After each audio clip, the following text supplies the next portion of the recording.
वैसे जब आपातकाल का समय था तब तो मेरा उम्र काफ़ी कम था और वो विद्यालय का समय था। तो मुझे इतना ज़रूर याद है कि हम लोग महल में मोहिते शाखा में रोज़ खेलते थे और हमारी वो शाखा बंद कर दी थी। तो हमें इमरजेंसी का मतलब ये समझ में आया था उस समय कि इमरजेंसी ऐसी कोई चीज़ होती है कि जो बच्चों को अपने सामान्य रूप से खेलने से भी मना करती है। मतलब ये कौन सा ऐसी सरकार हो सकती है। और तो ये बड़ा हम लोगों को आश्चर्य लगता था। लेकिन धीरे धीरे बात समझ में आई कि हम जिनको रोज देखते थे महाल कार्यालय में, वो सारे लोग, वो सारा कार्यालय ही बंद था और वहाँ जितने प्रमुख वरिष्ठ लोग आते थे सुनते थे कि उन लोगों को सबको सरकार ने जेल में डाल दिया है। तो ये बचपन में मुझे अच्छे से याद है कि जिस दिन आपातकाल के समाप्ति की घोषणा हुई उस दिन नागपुर के मोहिते के जो मुख्य कार्यालय है उसमें संघ स्थान पर बहुत सारे लोग आए थे और खुशी सब लोगों को थी कि देश में जो लोकतंत्र में बाधा आई थी वो समाप्त हो गई है।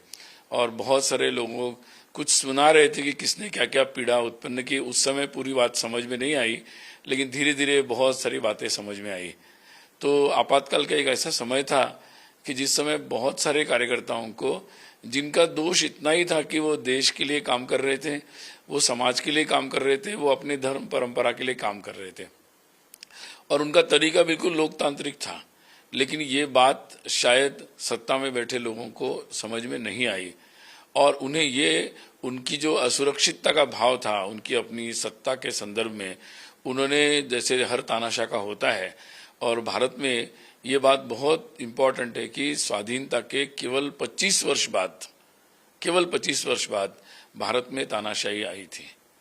अब ये बात भी समझना बहुत जरूरी है कि अपने आसपास के जितने कई जगह दुनिया में जहां भी तानाशाही आई वो लंबे समय तक चलती रही, लेकिन भारत में जहां सारे राजनीतिक दल जेल के अंदर थे और उनकी जो राजनीतिक दल की रचना थी वो बिखर गई थी, उस समय संघ की जो शाखाओं की रचना थी, जो बिल्कुल एक सामान्य स्वयंसेवक थे, उन सब लोगों ने लोकतंत्र को बचाने के लिए कष्ट लिया और आंदोलन में आए। उन्होंने जेल में गए, प्रताड़ना झेली, मतलब बहुत प्रकार के टॉर्चर्स जो होते हैं। मतलब कई लोगों को तो मैं बाद में जब मिला तो किसी को फैन में उल्टा लटकाया और कुछ नहीं, उनसे बस पूछ रहे थे कि आप इस सरकार के समर्थन करो, आपातकाल का समर्थन करो और संघ के और कौन लोग इस आंदोलन में लगे हैं इसके नाम बताओ। बस यही बातें उनसे पूछी जा रही थी। और उनके कई परिवार मैंने देखे कि जिनके परिवार में कोई कमाने वाला नहीं था, जिनके परिवार से बच्चों की शिक्षा उसके कारण बिखर गई। मतलब बहुत सारे संकट कई लोगों ने झेले, लेकिन किसी ने भी इस एक बात महत्व की थी कि देश में लोकतंत्र की पुनर्स्थापना होनी चाहिए और ये बात को लेकर सारे लोग आंदोलनरत थे। और मुझे लगता है कि उसका अंत यही होना था कि तानाशाही का आपातकाल समाप्त होना था और फिर से देश में लोकतंत्र की स्थापना होनी थी। उस समय जो सरसंघ चालक थे बालासाहेब देवरस जी, उनको जैसे ही आपातकाल लगाया गया नागपुर के स्टेशन पर उनको अरेस्ट कर लिया गया और ऐसे बहुत सारे जो संघ के कार्यकर्ता थे, प्रमुख कार्यकर्ता, उनको अलग अलग जगह से, कुछ लोगों को 25 तारीख को रात को ही, जैसे आपातकाल की घोषणा हो रही थी या हो गई थी, उसी समय उन लोगों को पकड़ लिया गया और कुछ लोगों को आने वाले समय में पकड़ लिया गया। जब लगभग उन दिनों 1300 लगभग प्रचारक थे, उसमें से लगभग 180 के आसपास, मुझे लगता है 189 इतने प्रचारकों को भी अरेस्ट कर लिया था।